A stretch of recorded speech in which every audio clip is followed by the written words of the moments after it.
shuffles. Or your muffles. Muffle shuffle? I don't know what that is. Truffle shuffle. You remember, that's off the Goonies. That is. He's like, hey guys, can I come in?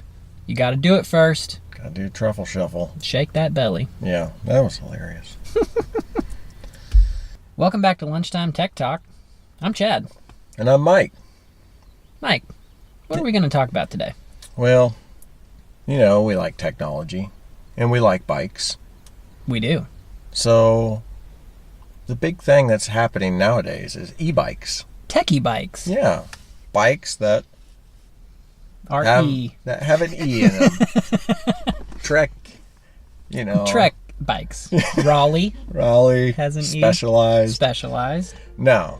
Bikes that have an electronic motor in them. Yeah. So yeah, it's a growing thing. Well, let's get into that. All right, let's do it.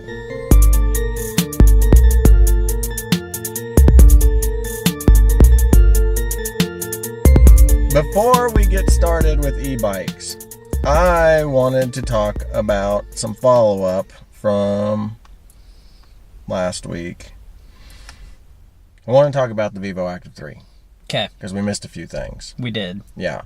Our friend Mike, who was wanting to know some stuff, I feel like we need to let him know a couple things. And I did find out something very interesting about the Vivoactive 3 that is a little...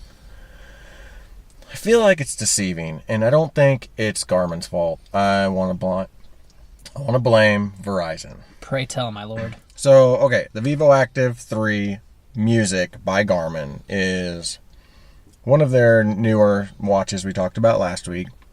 It comes in a couple different prices that you discovered. Mm-hmm. So you can go on Garmin's website or go to a store that sells Garmin, and you can buy this thing for $280. I saw $249 on the website, I thought. Maybe it's changed. Okay, fair enough. No, the $249 was the one that wasn't music.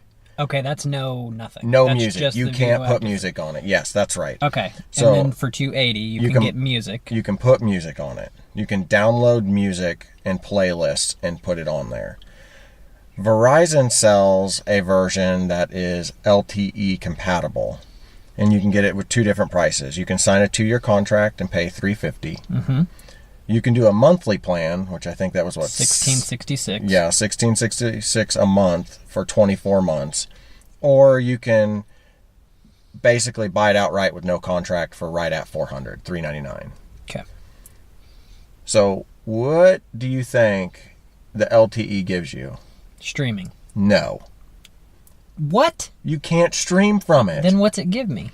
It's just to receive like text messages. That's it. And just general data stuff. You can't stream. I think that's super deceiving. I didn't look any deeper into it. I just said, "Oh, Mike, the music version has a cell option." Well, here's the deal.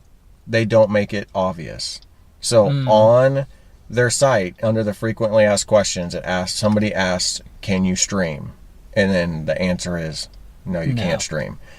You can add, on all of these, you can add like 500 songs. So you can add a ton of songs. That is a lot of songs. But you can't stream. So this is what I said to you yesterday. Mm-hmm. I didn't research this as if I were buying. I researched it enough to get lightly familiar. Right. Right? Right. Those are different levels of research. Oh, yeah. So can you download 500 songs at the detriment of like how many runs and widgets and stuff you can have stored on your watch? Oh, sure. I imagine it's all part of that. Okay. I imagine you're going to... So probably you can download, which 100 songs is still a ton of songs. Right. But you can download 100 songs and have all your other stuff still too. Be fine. Yeah. Yeah. I'm not sure how all the data management works, but yeah, it's... The no streaming thing made me kind of sad, because I was like, this looks like a valid competitor. Yeah. And I'm not going to say to what, but it looks like a valid competitor to this market. Sure. And, well, keep going. I see you have more notes. Yeah. So that's all I have on the Vivoactive 3. Okay. Did you look into the 645 at all? The 400? No, I didn't. Okay. I just looked at that specific one because I knew Mike was looking at that one. Right. So that's kind of what that one is. It is $280 is really good. My recommendation is don't buy the streaming. I mean, don't buy the LTE because you can't stream. Yeah. Now, if that's something that one of their higher end models has, which I don't know, then the streaming thing is an option. But without streaming, I don't think text messages is worth, in my opinion, is worth it. Well, it was text messages, and I also noticed that version had accident alert. Oh, okay. Something. That might be might be worth that. Yeah, so if you're doing a lot of solo training, there are some, if you're carrying your phone, there are some secondary apps that you can run for free. Mm-hmm. But if you're training out in the middle of nowhere by yourself and you're worried about that sort of stuff, then maybe it's worth it. A little insurance policy. Yeah. Okay, I can see that. But you have to have Verizon. Yeah. I personally don't. So that's a deal breaker for me. Yeah, I don't have Verizon either. But if they get it to where the streaming works too, I mean, I think it could sway you to switch, yeah. Yeah, definitely. Sure. Definitely. Well, that's a good follow-up. Yep. The other thing I wanted to say at the beginning of this podcast, that we mentioned at the end of the last two podcasts, was don't forget about our giveaway. We have an SP Connect case for an iPhone XS Max, and all you have to do is every Thursday when our episode launches, we put a tweet out there on the Twitters that has the episode in it. All you have to do is retweet, like it, and make a comment and follow us. That's it. If you're already following us, awesome, but just retweet it, comment, and like it. Yep. And you'll be entered in. Yep. Each time you do those 3 things on one of our show tweets, one of these 4 show tweets, it's an extra entry. That's right. And after this episode, there's only one more chance to enter in. That's right. That'll be all 4. That's so right. We had 2 weeks ago, last week, and now this week, and then we have one more week. And then what are we going to do? Are we going to give it 2 weeks before we draw, or what do you think we should do? I say we give it another solid week. Okay. So it'll probably be 2 episodes out that we'll announce it. And what we'll do is there's a few apps out there that we can enter in the names of the individuals, and it'll randomize them. Yeah. And it'll pull them out like a lottery. Yep. And so that way it's fair. We're not pulling it out of a hat with different size color pieces or different sizes of piece of paper. It's just in an app. It runs it, and we'll select the winner. Okay, so today's episode will release on the 11th. Next week's episode, which is the last potential entry, releases on the 18th. Mm-hmm. So you just want to say we'll draw on the 25th? 25th? Yeah. Yeah, April 25th. All right. That's whenever we'll announce the winter. The winter? I mean the winner. Okay. Sorry. Freudian slip. Yeah. So, okay. Main topic. Main topic, e-bikes. E-bikes. So this is an interesting industry in technology and an interesting industry in the biking market. E-bikes, ever since I have been biking, have been kind of part of a conversation. And most of the time they're not bikes, they're mopeds. Right. Like there was a very negative, vibe with them, with the community, because I don't think that they were fully vetted and understood. I think that it was just, they're bikes with motors on them, and I totally get it. I understand that. Well, and people tend to view them as quote-unquote cheating. Yes. But here's the thing. You're not entering races with e-bikes Mm-hmm. alongside people with regular bikes. Right. Although that would be really fun. Okay, let's say, real quick, I'm gonna go down a path with you here. Are you talking about the waffle circuit that runs here locally? No, but that would be really cool. I would think. Let's just do mountain bikes. Okay. So let's say you have a Cat 1. I don't know. I'm not good with the cats, right? Cat 1's the best. Cat 1. Cat 5, or wait, does it go up or go down? We're racers. Can't you tell? Super into racing. Okay, let's say you have the top racers, right? Yeah. The people who are pros and want to be pros. They're at that Cat level. 1 and 2. You could put somebody who's like A Cat 4? a Cat 4, Cat 5, and race them. Yeah. Like, hey, let's do this.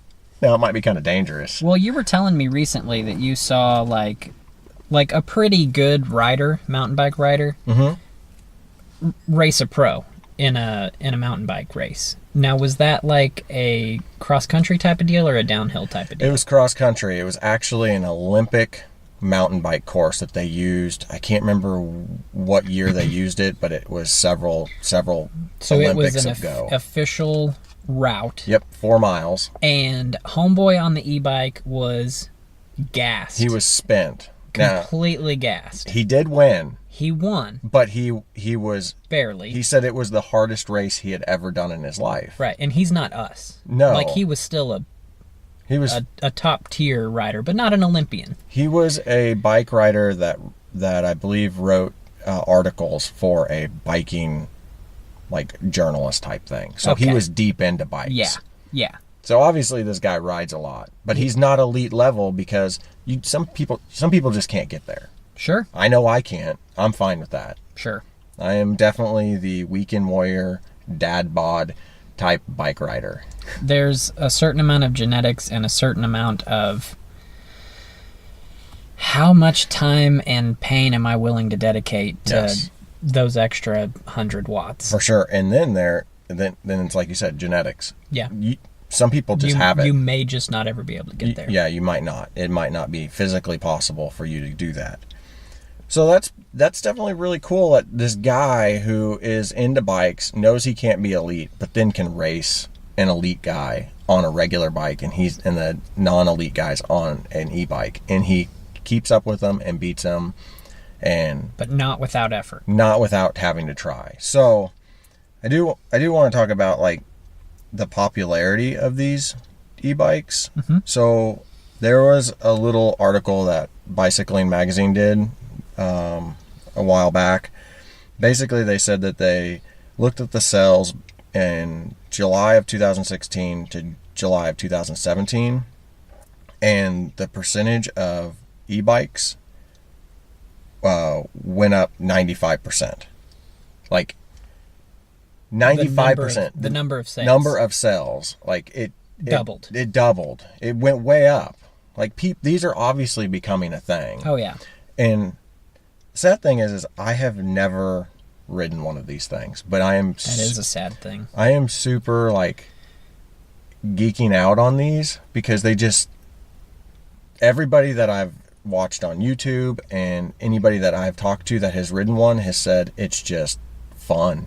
It's a blast. Yeah. It's almost like you're learning to ride your bike again. You're getting this like super secret power up that's helping you. You've ridden one, right? I've ridden one. So I was having some work done on my commuter, and I showed up. They weren't quite finished, and he was like, "Hey, while you're waiting, you want to ride an e-bike?" And I was like, "Of course." Why not? Right? Yeah. And so what he put me on was the Trek Super Commuter, and this was at least no, it was 2 falls ago. So this would have been fall 17. Yeah. So the Super Commuter had just come out. This bike has fenders and lights and racks built into it. It's made to commute. And there's a couple different power levels, but he was like, "You want turbo, right?" And I was like, "Well, of course." Sure. Right? So I rode probably 1.5 miles, and it's so crazy because as soon as again, I'm in turbo. Right. But as soon as you push on the pedal, it feels like you're going 20 miles an hour. Yeah. Just right away. I think the way that I described it to my daughter who was asking me about this stuff this week is, in my mind, the way I vision it is you're on a bike at a dead stop, right? You want the power of your hardest gear. Right. Because that's the gear that's going to be at top speed. It's acceleration. But you want the easiness of the easiest gear. Yeah. And what the e-bike with the motor does is it basically allows you to pedal at the easiest, but give you the speed increase of the hardest gear. Yeah, so the way that, and like I said, I only rode 1.5 miles-ish, and I was so out of breath when I got back. But here's the thing, like, I'm not sure that this is how it worked, but it felt like it just wanted to keep me at 20 miles an hour. Yeah. And so when I first started, you know, it was a huge assist. Mm-hmm. And then as I got up to that speed, it felt like the motor backed off, mm-hmm. and then it was more me. Yeah. And so whereas some bikes, you know, you can get a 35% assist or a 15, and it's kind of static, mm-hmm. how much help you're getting. Right. This one felt like it changed depending on what I was doing. Yeah. Which is kind of cool. Yeah. Because really, I'd like to just ride at 20 miles an hour all the time. Right. I mean, that's a good speed. It doesn't feel unsafe, but it doesn't feel slow. Right. It's a good speed to commute or even just ride with a group. Oh my gosh. If I could, so I live 13 miles from work. Mm-hmm. If I could keep an average closer to 20 mm-hmm. rather than closer to 12, right, it wouldn't take me an hour to get here. Commuting in. Yeah. I mean, and you would be like using the amount of energy. You'd probably be using less energy to go 20 on an e-bike than you would 12 with all of your stuff on it to get to work, right? That's what I'm thinking. I'm thinking that on your commuter bike that you currently have, with all of your stuff loaded down, 12 miles an hour is probably comfortable, but you're probably pushing it a little bit. Because how much weight do you put on that? It's a lot of weight getting stuff to work. It is a lot of weight. So I typically try to have lunches here already mm-hmm. when I get to commuting season. Yeah. And if I'm really planning ahead, I bring in clothes the day before. Mm-hmm. But if I'm not, I've got my laptop and everything right. that goes with that. Plus I've got shoes and clothes. You're probably looking 20 pounds. 10 to 20, depending on what you're bringing. Yeah. It's a lot of weight because you got the weight of the bags. Plus I'm fat right now. So. But there's like one good hill mm-hmm. between my house and here. Yeah. And it's a valley, so I get it both ways. Mm-hmm. Yeah. Go uphill both ways. I get to go up the hill both ways, but when I get to that and I'm commuting, I just shift down and I spin and I try not to get too out of breath and I just fight it. Right. That's where I lose all of my time. Yep. And I probably average 13 in total on the way here. But the rest of the time I'm riding 15 or 16. Yeah. Like if that hill could be taken at 15 or 16 instead of 10, it'd make a big difference. It'd make a huge difference. Yeah, for sure. So, but anyway, e-bikes are fun. They're called e-bikes because they make you go wee. I read that somewhere. Somebody Did you? Said, yes. Oh, I thought I was being clever. I don't remember where I read that, but it was in some article. I think that's probably the consensus with a lot of people that ride these things. Yeah. So there was another study done that surveyed 1,800 people that bought e-bikes, and they said that beforehand, 55% of the respondents rode daily or weekly. So a lot of them were normal, consistent riders. Yeah. But after they bought an e-bike, that number went up to 91%. Yes. And I think it's an enjoyment thing. Yep. Because you can go take this bike instead of taking your car to a grocery store. Mm-hmm. And you can do it without breaking a sweat. Now, if you want to, you can also do a workout on these things. It's not a free ride. This whole thing's not a free ride. You can put these things in multiple modes and get a workout in. I did hear this. There was a guy who's like, I do my commute, and I want to know how many calories I'm burning on my regular bike versus my e-bike that mm-hmm. I use for commuting. So he did. He rode it one day. Yeah. And he said that with his e-bike, he burned half the calories. So for an hour, he was averaging 400 calories. Okay. And so on the e-bike, he did 200. So with that being said, I don't burn any calories except for like my daily normal burn when I'm sitting in my car riding to work. That's right. So you're still getting that calorie burn that you wouldn't normally get commuting. Right. But also with that being said, you don't just use these for commuting, right? Right. They make them for all kinds of things. Let me jump in real quick. Okay. There's also one thing that I think a lot of people don't understand if they haven't looked into these at all. Mm-hmm. And that it's not a throttle. Yes. It is only something that assists you when you're already pedaling. There are two different types. Right. There's you the pedal can- assist, yeah. which is legit, right? Right. But then there also is they do make models, but they're not actually legal in all cities Okay. that have a throttle on them. So you don't see them. And It's the same deal with the scooters. If they're 49 cc's, you don't have to Right. license them. But Right. if they're 50, yep. you do. Yeah. What's interesting though is where I read this, they did say that people who have a throttle assisted e-bike, when they go to buy their next one, they almost always choose the pedal assist. They don't want the They throttle. don't want the throttle because it was a nuisance. Because I think you have to pedal and control the throttle at the same time. I'm not sure on that because there's no major manufacturers really producing these because pedal assist is where it's at. Gotcha. So Interesting. yeah, I felt like we were sort of on that, but we were about to get away from it, so I wanted to mention that real quick. yes. So that's kind of like where the next thing that I was wanting to say is like the different types, because you might run into the different types. Everything I've read, every YouTube thing I've looked at, almost everybody wants the pedal assist because it's the most natural form of biking, Right. where you're putting in 20% and 80% is coming from the Backwards. motor, Other way around. You're putting in 80 and the motor's giving you 20. depending on which mode you have it in. Right? You have it in turbo mode, you put in 20, it gives you 80. You Is have that it in, what it is? You have it in eco, you put in 80, it puts in 20. So that video that we were watching the other day where he had 35% coming from the bike, that was like low mode? I think so. I'm not sure. I think all of these are different. So Well, sure. you can put in whatever percentage. You put it, there's 100% range, right? So Sure. if you have a bike that has 4 modes, the eco mode's going to put less in for the motor so your battery lasts longer. Right. And then the turbo mode or whatever is super fast mode is going to give you more of an assist Sure. for the amount that you're putting in. Man, I didn't realize that any of them were that high, but that makes sense. I don't know if that 80% is a factual number. I'm just throwing out numbers here, Okay. a percentage. Okay. Yeah, it could be you put in 50%, it puts in 50% at max. Whatever. Hard to say.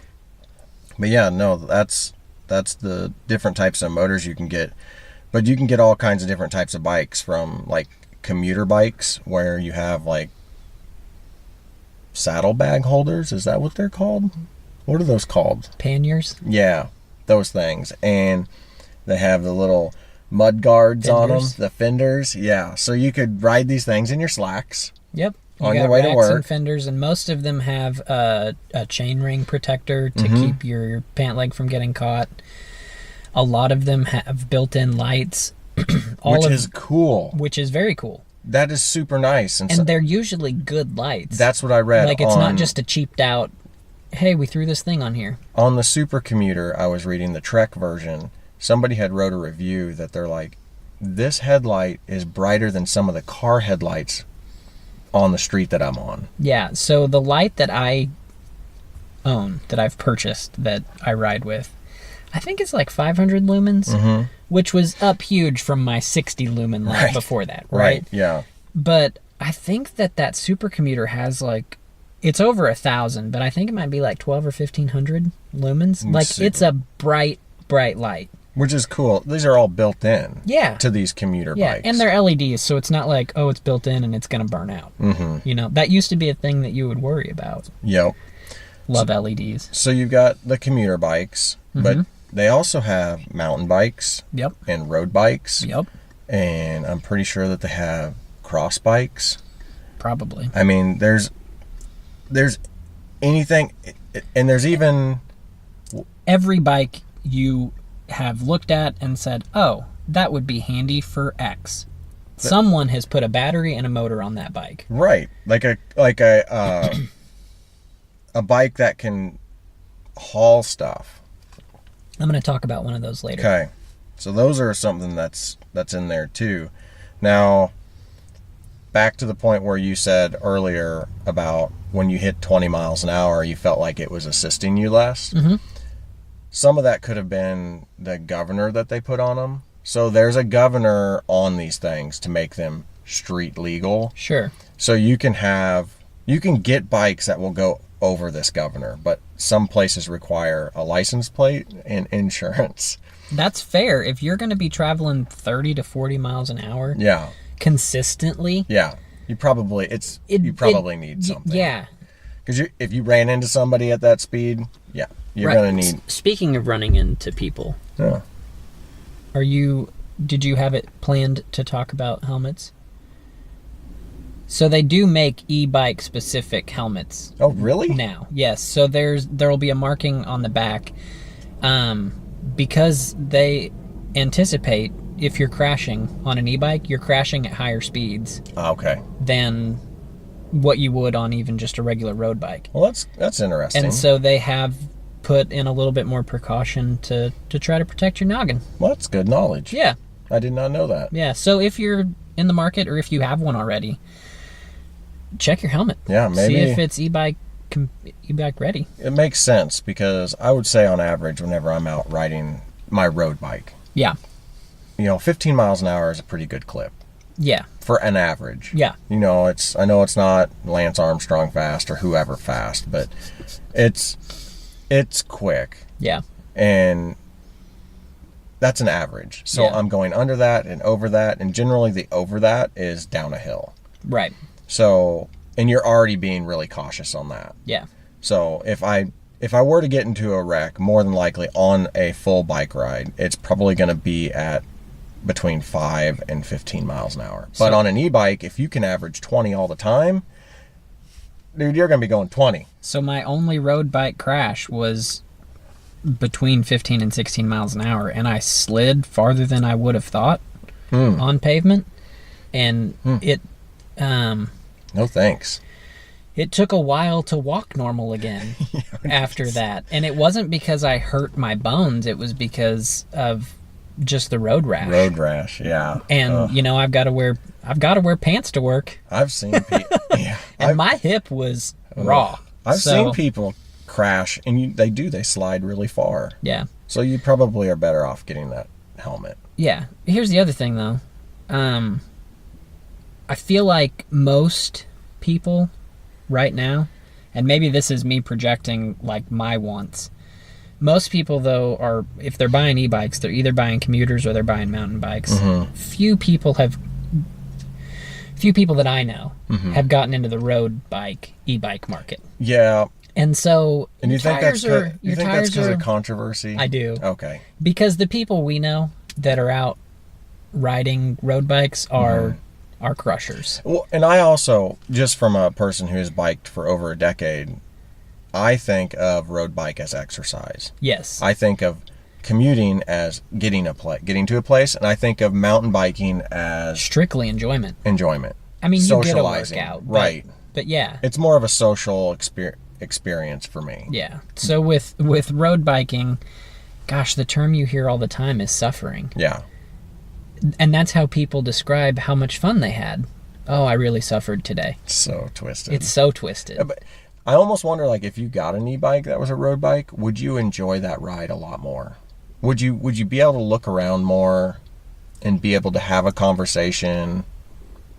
All I think about when I'm on my road bike is what's my average for this ride. I guess that's Don't you true. think that you would just want to push it a little further? Think how happy you were the first time that you went 20 for a full hour. Yeah, I was pretty stoked. Wouldn't you want to try to go 21 on your e-bike? Yeah. You know? Have to tweak the motor. Kick off that governor. Right. So, yeah. Disclaimer, we do not authorize kicking off your governor on your e-bike. Yeah. So I guess most of those governors are like between 20 and 28 miles an hour. It just depends on the bike. Man, 28 would be smoking, though. Yeah. I don't know if that... maybe a road bike would be 28, because Sure. it would make sense to have that one a little bit quicker. Yeah. But a commuter, 20 is pretty quick. Yeah. So, yeah. And then like we said before, you can do the different levels of eco to turbo on some bikes. So those motors will assist you up to that speed a little bit differently. So you said you were going to talk about a cargo bike. Yeah. Did you want to talk about that? Because that's Sure. kind of like the next thing on my list of like bikes that you can use for utility. Yeah, so I have kind of 3 different types of bikes I want to hit. Okay. And I just have real short notes, but there's another podcast I listen to called How to Money. And it's a couple of guys that live in Atlanta, and they're mostly talking finance, but their very first episode was called We Like Bikes, and they didn't talk about money hardly at all. Because you know what? They like bikes, and they want you to know. Yeah, they don't care who knows. That's right. We like bikes, and we don't care who knows. Anyway. Mountain, cross. So, one of the guys just has a couple of regular bikes. He's got a cargo bike and I think either a road or a cross bike, something like that. Yeah. But that's it. The other guy, and that guy works from home. He's a photographer, and so they just have one car in their family. Okay. The other guy works downtown, which isn't very far, it doesn't sound like. But he has a rad wagon bike. Rad wagon. A rad wagon. How fun does that sound? It sounds like you could either tow a lot of people or a lot of stuff. So this bike is what would be called a cargo bike. And a cargo bike is not just an add-on rack. Like, part of the frame goes over the back tire and has platforms. And in this case, it's got 2 platforms down low that would be below your panniers. Okay. And then it's got one probably 1.5 foot long by 6 inches wide platform over the rear tire.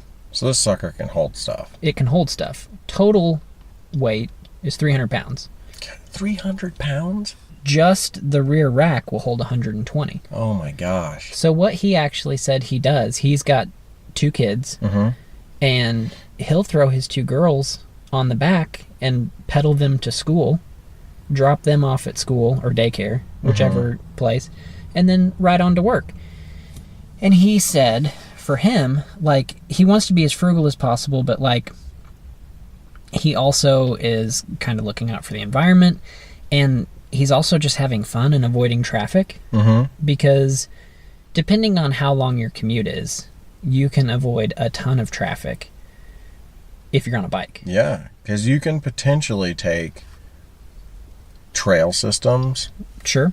If they're authorized. Right. Sometimes you got to be careful about that. And I'll tell you, I can get from the south side of town to our office in the same amount of time that it takes me to ride the bus. Yeah. And the bus is making stops that you wouldn't make in your car. But if you're looking at not car transportation, right, it takes me the exact same amount of time. Yeah. Well, real quick to go on that route, my friend that lived in Seattle, Ron, he had to decide if he was going to drive his own car, do public transportation, or ride a bike. And riding a bike, non-e-bike, saved him 20 minutes on his commute because traffic is so bad in certain places. Yeah. And he could take the trail systems. Yeah. So that's almost an hour. Right. And so if he had an e-bike, he could probably knock off another 10 minutes. Probably. Right. And I mean, granted, he wouldn't be getting the workout every single time, but not every day do you want to have the workout. But that's the thing. Like you said earlier, I don't commute solely for the workout. I commute because it's way more enjoyable than driving my car. It is a lot more enjoyable to ride a bike. And you get to work and you just, like, you're awake. Yeah. I mean, you're ready to go. You've had your endorphins that morning. Yeah. Like, it's a lot of fun. But back to this rad wagon. So it's $1,600. That's it? That's it. Well, okay. That $1,600 might sound a lot to some people. But that's something else I wanted to get into. So it's $1,600, and they quoted it 25 to 45 plus miles. So obviously, I told you how much weight it can haul. Right. If you're hauling full 300 pounds, including yourself, right, you're drastically going to reduce your range. Yes. But when you're hauling that much weight, you're probably running a couple of miles to the grocery store and back home. Right. You know, you're not going all the way across You're not town, doing a 50-mile probably. ride. Right. Yeah. Right. But they had, after they talked about bikes, they had a listener write in, and this listener is obviously very into cycling because he has like an $8,000 bike. Oh, okay. He did all the math on it, and over the course of, it was either 4 or 5 years, buying a cheap $5,000 car and upkeep and gas and all of that versus an $8,000 bike and upkeep and gas and all that, the bike was still cheaper over the 4 or 5 years. 100%. Right. Because think about it. But even so, I've always thought in my mind, you know, okay, commuting makes sense, but you've got to keep the bike cheap. But that's not the case at all. No, because if you're driving a $5,000 car, right, it's going to be a gas-powered car, more than likely. Right. And it's going to be probably a low-end gas-powered car that's probably, let's just say, at best, gets 30 miles to the gallon. Sure. And it's probably 6 years old. More than likely, the average person is pumping in a tank worth of gas every week to every 2 weeks. Right. Over a 4 or 5 year period, that's a lot of money. And then you have oil changes, you have tires that you have to deal with, air filters. Yeah. There's a ton of things that you don't really associate with them that are just the costs over those years that add up. Right. If you could add all that stuff up for 4 years and see how much it costs you. Yeah. It's a ton of money. Yeah. Ton of money. Yeah. And so this particular bike, I mean, it looks, I sent you a picture of it. Yeah, it's cool looking. It's very commuter utilitarian. Yes. It's a hoss. It looks tough. Yeah. So. And it has 5 levels of pedal assist. 5? But also has a throttle. And so I think you can choose. Yeah. Straight up, you know, however you want to go about it. And that probably makes sense to have a throttle option on a cargo bike. Probably. Because if you're towing 300 pounds, there might be a time where you're just like, okay, I live in San Francisco and all there are hills. Right. I want to just go up this hill. Just let me get up this hill. Right. Yeah. So anyway, I've looked, I think they're called Rad Power Cycles. They have so many different bike choices. Like, they even have foldable that's cool. e-bikes. That's cool. And so anyway, that's kind of a cool company that I wouldn't have heard about otherwise. Yeah. And I don't know, the bike looks pretty cool. It looks like they have, because on their website, like he said he hauls his kids, one of the videos on the website is of someone hauling their kids, and they have like a cage that bolts on. Put your kid in a cage? Okay, so that sounds bad, I guess. It's not an enclosed cage, but it creates a rectangle so that they can't fall left or right off of the platform. Yeah, this isn't something that you put your 10-month-old kid in. No. It's something that you put your kid who this was a kid with a backpack on their way to school. Like a school grade kid. A school grade kid. Yeah. Yeah, no, my 10-month-old. You don't throw them in the cage. Not what Rad was wanting. Not rad. Not rad. The other two, I already mentioned the Super Commuter. The first one they came out with was the 7, and now they also have... They had a Super Commuter 7 before they had a 1? Yeah, so the way that Trek numbers their bikes is they start at 1 and they go up to like 9, and depending on the components they put on it is what number it gets. Oh, okay, so 7, this is obviously a higher end bike. The componentry of it. Yeah. So it's already a 7. Yeah, and so when it first came out a couple of years ago, like I said, it was $5,000 even. Yeah. And right now the 7, Trek's running a sale for the month of April. It's $3,700. And I looked... So it's come down a lot. A lot. All the specs are the same as it was a couple of years ago. But now they also have an 8. They call it an 8S. But it's $5,200 regular. all bikes over 5,000 or 400 off. Okay. And so it's 4,800 right now. That's good. So, like I said, it has built-in racks, but it is by no means a cargo bike. Right. It's literally a commuter. A super commuter. Yeah. So it's got the racks for the panniers, and it's got the fenders, and it's got the lights built in, and it'd be a lot of fun. Yeah. It would be. It looks really cool. Yeah. And then Trek also has road e-bikes and all of that stuff, but what we've both been talking about for the last year is mountain bikes. And so I went to just their full suspension, because they also have hardtails. But I went to full suspension. They have 5 different models, and they range from $4,400 on sale to $8,600. Okay. So that's going to be just strictly componentry, because all of them were the Powerfly. Okay. Yeah. But it's so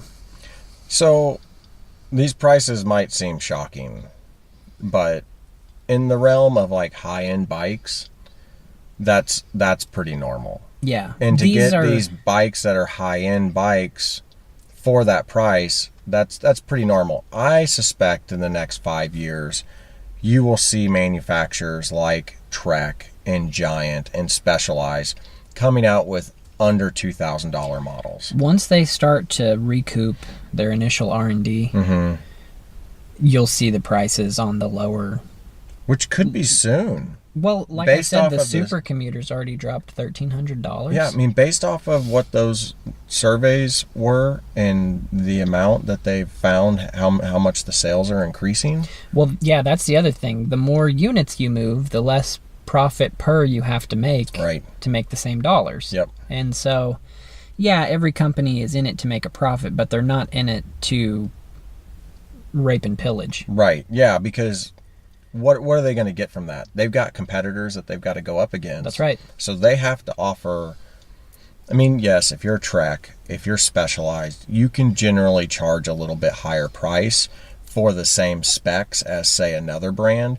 But that's only because you have a reputation of being reliable. Yep. And having really good warranty work, and you have local bike shops that sell your product and service it and are trained. So you do pay a little bit more whenever you go with these name brands versus like this Rad company. Yep. The Rad company here locally, more than likely, you couldn't find a dealer. Right. You would. It's probably an online thing only, and there's nothing wrong with that. I service pretty much all my own bike stuff, unless it's something really weird. If I got an e-bike, like though, an e-motor? Yeah, that's really weird. That would be... I would have to think about that, how I would purchase it. Absolutely. But yeah, that's kind of like where the prices are on them. But the other thing that we talked about for commuting, because it seems like that's kind of like the big thing in my mind for e-bikes is commuting. That's what I think a lot of people would use them for. But you can also get into mountain biking, right? We talked about that. Yeah. That is what if I were to buy one, at first I thought I would buy a commuter bike. But then the more I looked at these e-mountain bikes, I thought, there's no way. I would have to buy a mountain bike because I would want something versatile. A lot of people want to buy like these hybrid bikes because they think that they can trail ride and that they can road ride. But a hybrid bike is basically just like a greenway style, paved trail type riding. But a mountain bike, you can take them off-road on super rugged trails, but you can also ride them on the streets. And a lot of times, riding a mountain bike on the street is a lot of fun. So I sold my commuter last year to put money towards a nice mountain bike. I forgot that you sold that. Right. So I had 3 bikes, which could be argued as too many. I had a nice road bike that I got given to me. I had a road bike that I had converted to a commuter, and I had a very old full suspension mountain bike, which was great to get me out on the trail and let me know that I really liked it. Yeah, and I rode that bike for 2 or 3 years. And if you think 3 bikes is too much, you might be a terrorist. N+1, right? But anyway, I decided that I wanted... there were certain things that I wanted in my mountain bike that I didn't have. Yeah. And so I had found a good deal on a last year's model. Decided to sell my commuter because if I really want to commute, I can go back to a backpack and ride my nicer road bike. Right. That currently, it had stayed on the trainer. Right. Because I wasn't riding it out in the world. I was only riding my commuter. Right. And so that's pretty weird when your most expensive bike is stuck on a trainer. Stuck on a trainer. Anyway, where was I going with that? What did you just said? Well, mountain bikes. Mountain biking. Yeah, how you can use them in more places. Yeah, so I have started running short errands around my hometown on my mountain bike. Yeah. Not my road bike. Because it's super fun. Because it's super fun. Yeah. I can lock it out and still get decent power transfer to the pedals. You can jump off curbs. I can jump off of curbs, and when there's a car coming, I can jump back on the sidewalk. You can jump up on the car. No. I can just ride over the top of it. Yeah. But no, it has made the farthest thing from me is 2.25 miles. And so 4.5 miles round trip. Like, that's a fun 20-minute, evening outing. Yeah. That, yeah, you could hop in the car and be there in 5 minutes and be back and whatever. But, like, if you've got the time and the weather's nice, just get out and do it. It's so fun. Yeah, and I personally think a mountain bike is more comfortable than like a road bike or even a commuter. The positioning. Yeah. It's you're a little bit more upright, and I know that there's probably some commuters out there that you are more upright, but I'm used to a road bike. So. Right. And the grip is wider, you feel more in control. Like there's a lot to be said for a good mountain bike. Right. So you could take this to like a local single track mountain bike trail. You could take this down a greenway trail, like a public park trail. Can throw a trailer on the back and haul your kids around the neighborhood. Yeah. I mean, there's just so much that you can do with the e-mountain bike that I think that is the particular industry in this whole e-bike thing that is going to be the biggest. Yeah. I think that's where people are going to really see the big benefit.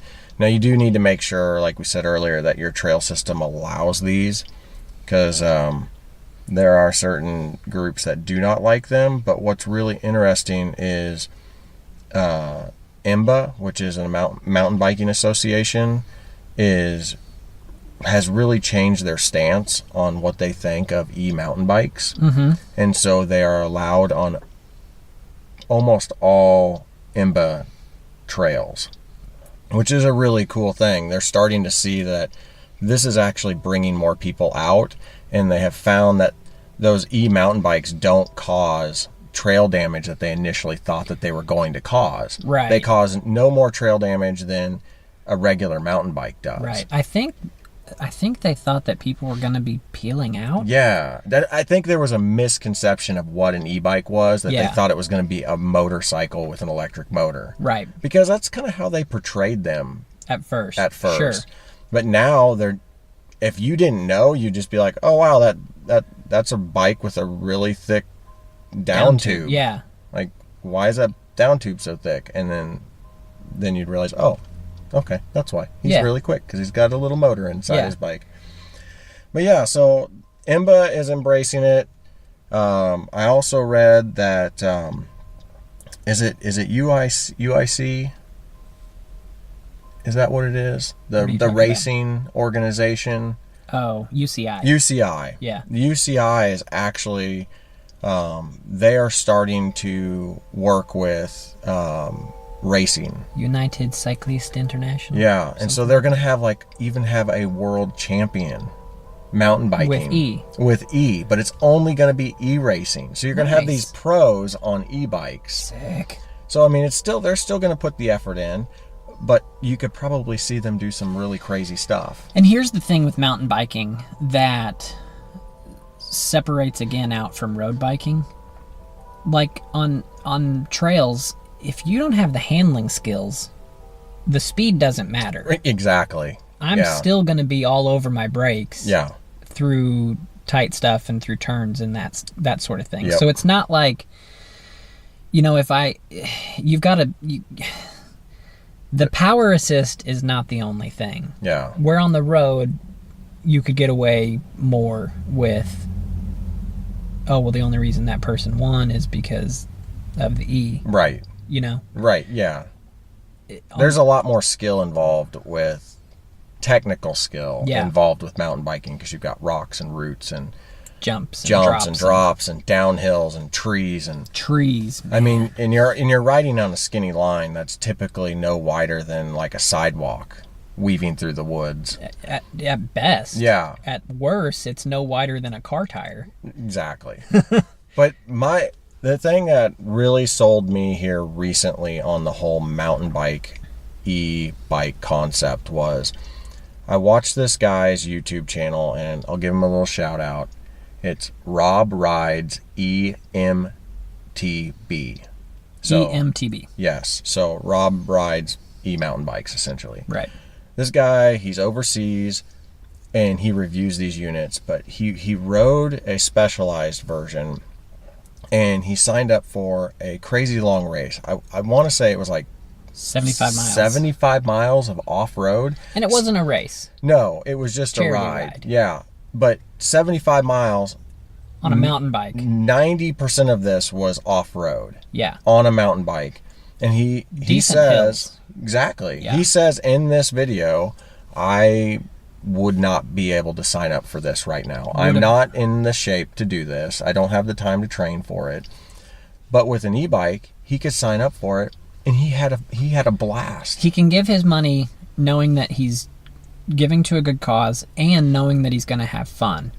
Where I think a lot of times we sign up for these kinds of things knowing that we're going to be undertrained, and we think we can probably finish. Yeah.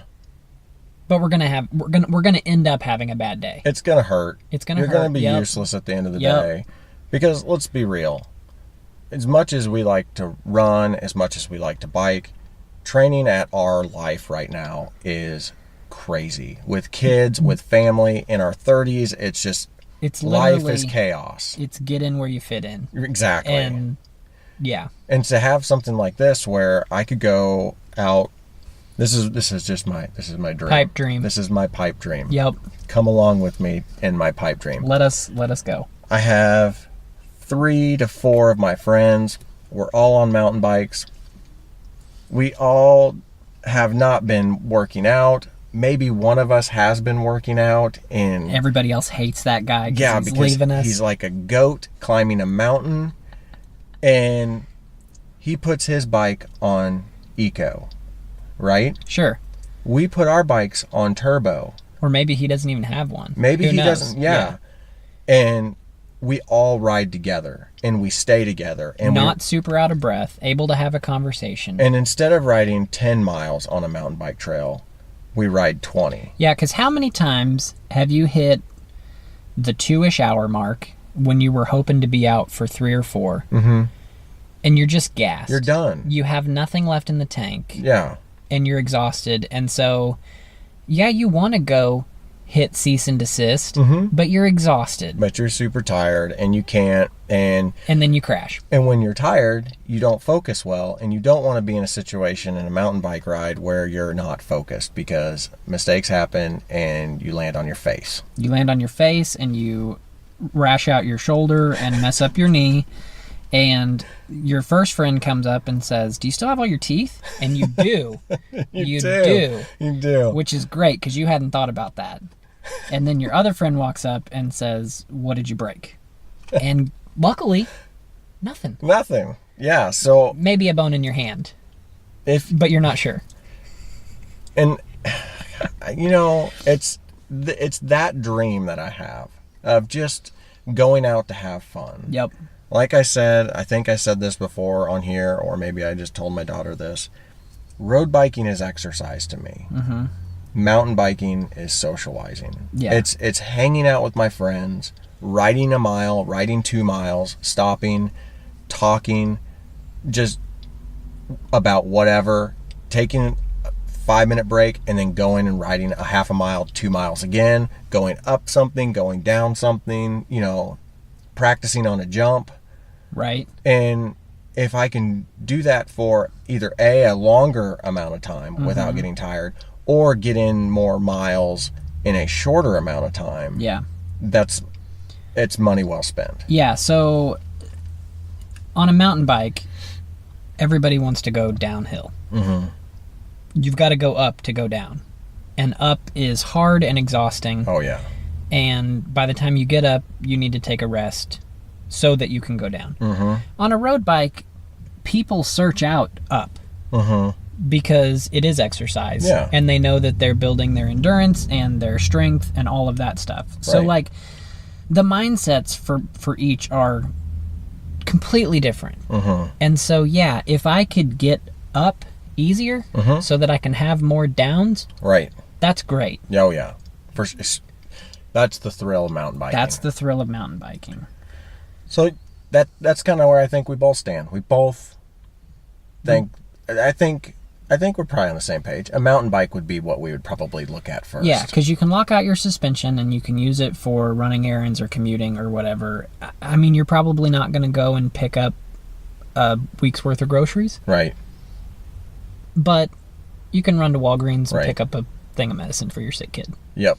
So we're running kind of long, but I wanted to talk about a few of the little short things about e-bikes. Like, obviously got a battery. Mm-hmm. So most of them get between 20 and some of them can get crazy like 100 miles, like an insane amount. But The average long seems to be around 50, though. yes, so expect to get between 20 and 50 miles realistically on one of these. And there's several different manufacturers that make motors for them. There's like Yamaha, Bosch, I think Sony makes one. So depending on which brand you buy, you might find different ones. And so you just want to do your research on what motor is right for you. If you want a quiet motor, you might want to go with a different brand. If noise doesn't bother you, one brand might have more power, But be a little louder. Sure. louder. It's kind of a give and take. Sure. You just have to look at that. But the other thing that's kind of I looked up and I found really interesting is Ford is working on an electric bike share program. So if you're in Chicago and whatever, and you rent one of those little bike share things, right now they're not e-assist. At least they weren't when I was up there. Mm-hmm. But soon they're talking about putting these e-assists in there. So you dock them, they charge, you pull them out, and then you ride this bike. And you have no effort going from one Starbucks to the next Starbucks, because that's all I know that's in big cities. Because they're on every corner. And Uber is working on the exact same thing. So like in major cities, they're talking about bringing e-bikes because... So your city bike is going to have an engine on it. Right. Nice. Yeah, so it's like those little scooters that you hear about that The are bird scooters. that are all over big cities. Uh-huh. That they're just like everywhere. Yeah. Apparently they're talking about doing that with bikes, Nice. which I think more people probably see as a friendlier transportation. I couldn't see my mom riding an e-bike, but I mean a scooter, but an e-bike, yeah, I can see her jump on an e-bike. Well, and the e-bike is going to be designed for, I'm at my hotel, I'd like to go to this tourist attraction, I don't want to rent a car, let's go. Yeah. The scooters were always designed for, this was their quote, the last mile. Yes. So you take public transportation, train or bus to wherever, and you've still got 2 blocks to go. Yeah. You grab a scooter, And use it you off. scoot 2 blocks. Yeah. Yeah. And so they have a different market. That makes sense. Yeah. That makes sense. So yeah, that's e-bikes. That's e-bikes. Do you have anything else you want to talk about on e-bikes? Nope. Okay. So do you have a crazy tech? Sure. Okay. I've got a crazy tech. That tech's so crazy, but it feels so right. Baby, thinking of tech keeps me up all night. Oh my God, is that NSYNC? No. No, okay. Backstreet Boys? No. God. You're on the wrong gender. That's Britney Spears. Oh man. It's because I went low with my voice. That's right. Today. That's right. Yeah. Okay. I was close. You were close. It was the same time frame, right? Time frame was correct. Okay. And genre of music was correct. Yeah. You just missed the gender. Oh man. Brittany. Brittany. It's Brittany, bitch.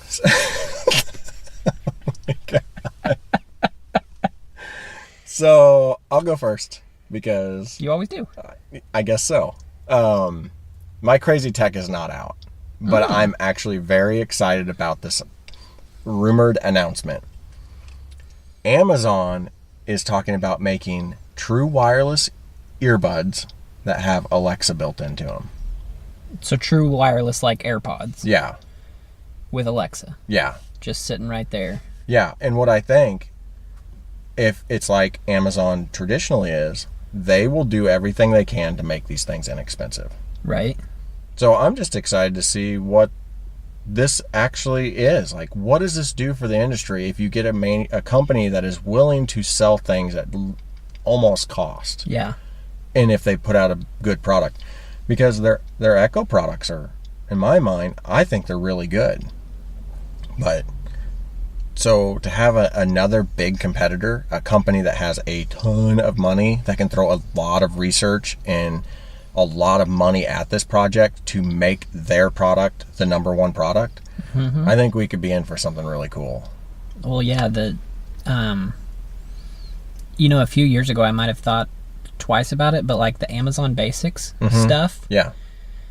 If I'm searching for something and it pops up, I'm like, okay. All right, cool. Yeah. Because you can trust it, right? Right. And the return policy for all of Amazon is great, but on their own product, they're taking it back if you don't like it. Yeah.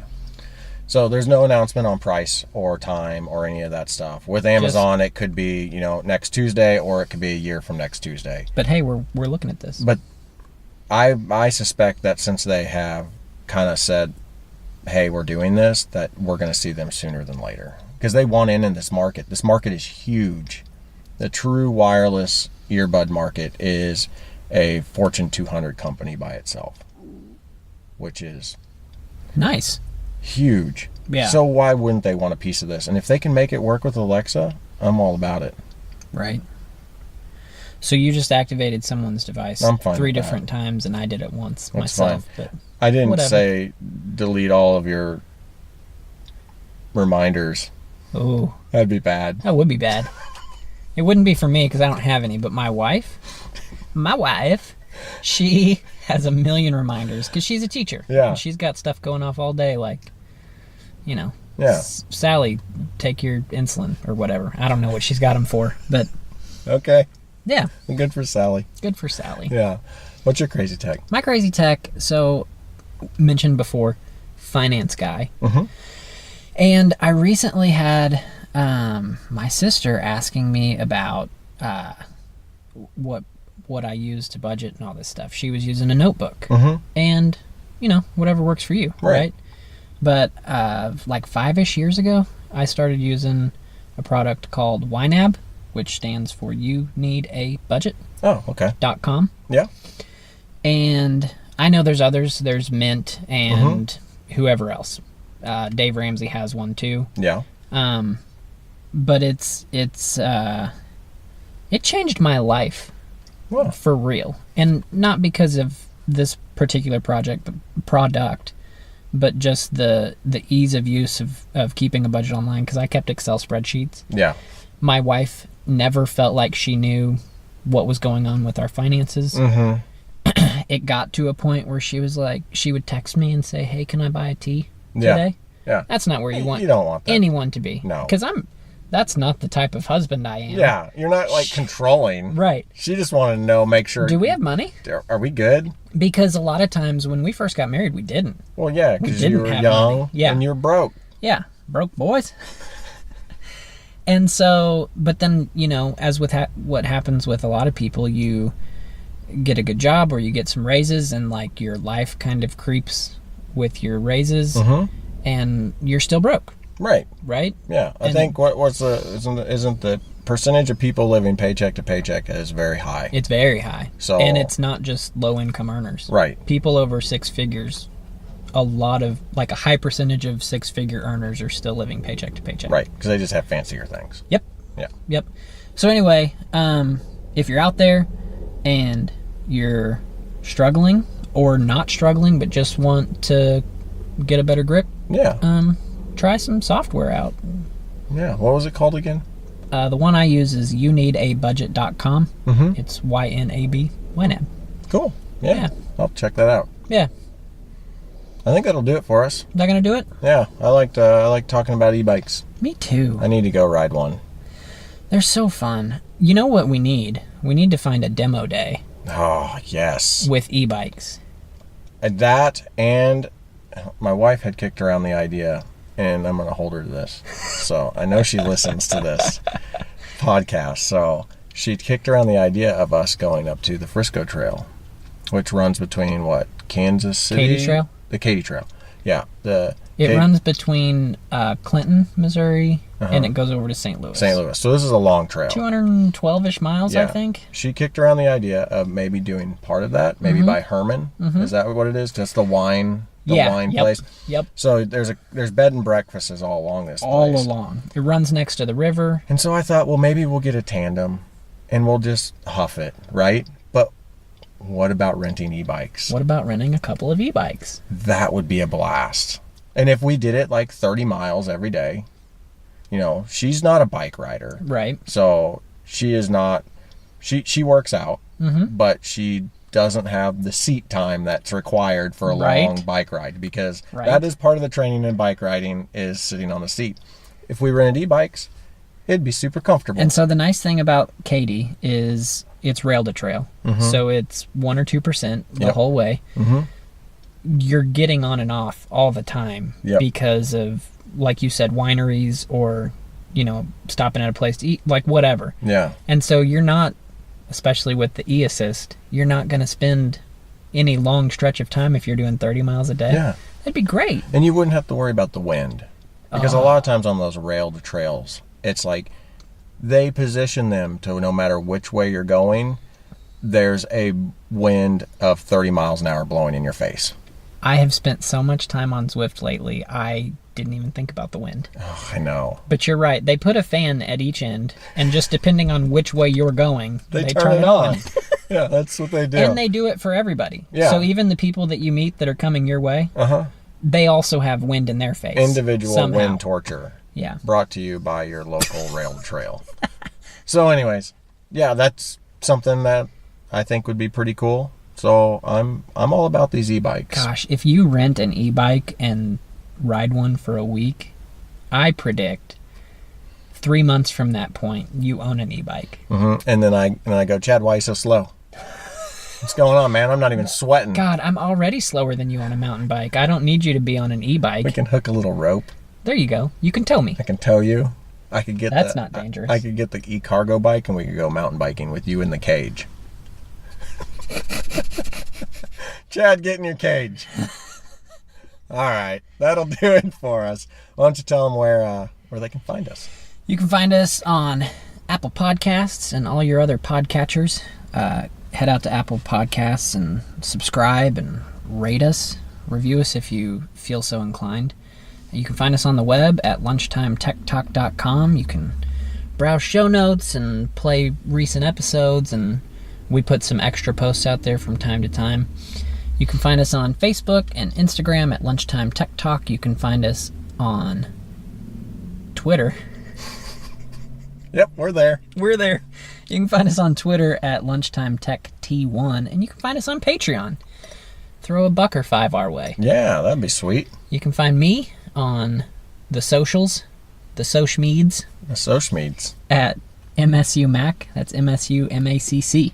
Mike, where you at? I am on Twitter at run_bike_Mike. And I'm on Instagram at runbikemike and YouTube at runbikemike.